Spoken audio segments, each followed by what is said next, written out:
Ahojte, milí a milé. Mám tu nejaké resty ešte, čo sa týka odpovedania na otázok, ktoré ste zaslali na Instagram, tak poďme rovno na to. Sú ty... Co teď? Prečo máš v Európskom parlamente niekedy príhovor v slovenčine a niekedy v angličtine? Dobrá otázka, už som ju niekoľkokrát dostala. Závisí to od témy a asi najviac od toho, že k čomu sa vyjadrujeme. Či je to...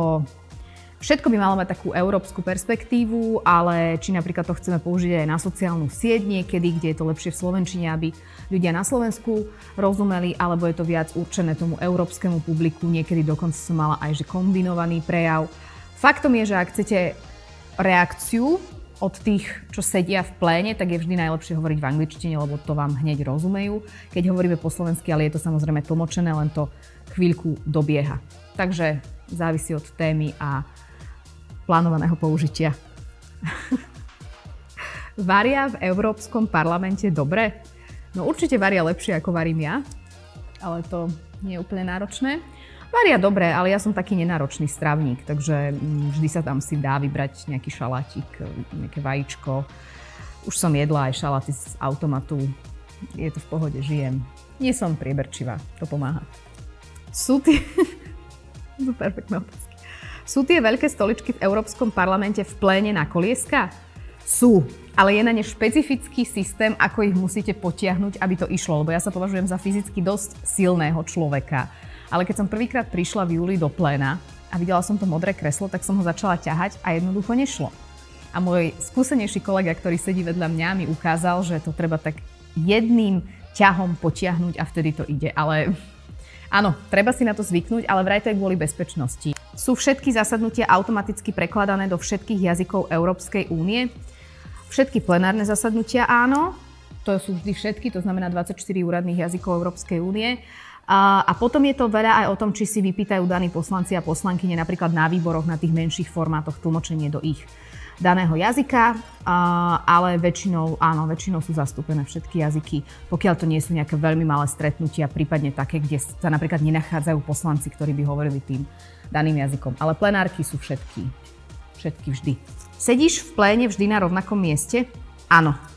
Aj v bruselskom, aj v štrasburskom je to jedno miesto, ktoré je pre mňa na celý mandát, teda na 5 rokov. V dobrom aj v zlom. Tie miesta sú rozdeľované, keď si tak pozriem na to plénum, tak asi je to od prava do ľava. A keďže my sme taká stredová frakcia, tak my sme tak v strede ako Renew Europe, ako Obnovme Európu. Vedúci delegácie sú vždy najnižšie, dole a potom to ide tak hore. A na tých krajoch sú buď teda úplná ľavica alebo úplná pravica. Prečo si prešla na novú sieť Blue Sky? Čo sa deje s X? No Elon Musk sa deje z X, asi to je krátka odpoveď. Šíri sa tam obrovský hejt, bez nejakého možnosti nejakého bezpečnejšieho fungovania v rámci komentárov a podobne. A vlastne po voľbách v Amerike, kedy bol znovu zvolený Donald Trump, tak veľa inštitúcií prešlo aj na Blue Sky. Napríklad aj Renew Europe, teda frakcia, do ktorej patrím, politická rodina, do ktorej patrím. A v prípade, že sa to z X ešte nejak viac zhorší a skomplikuje, tak ten Blue Sky je taká druhá platforma, kde môžeme pôsobiť a nejakým spôsobom sa vyjadrovať v bezpečnejšom online prostredí. Dlho sme nevideli Molly. Ako sa má? Má sa dobre, až na to, že niečo požrala a zvracia už 2 dní.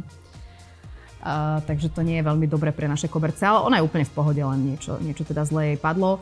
Je to už starší psík, staršia dáma, takže už jej lezie na nervy viac a viac vonkajších elementov, ktoré sú mimo nášho bytu. Ale má sa dobre, je to stále Molly, veľa chrápe a veľa spí.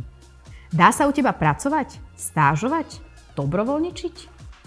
Áno, a je to oáza pokoja. Nie je to úplne oáza pokoja, ale dá sa to. Dá sa to najmä vo forme stáže.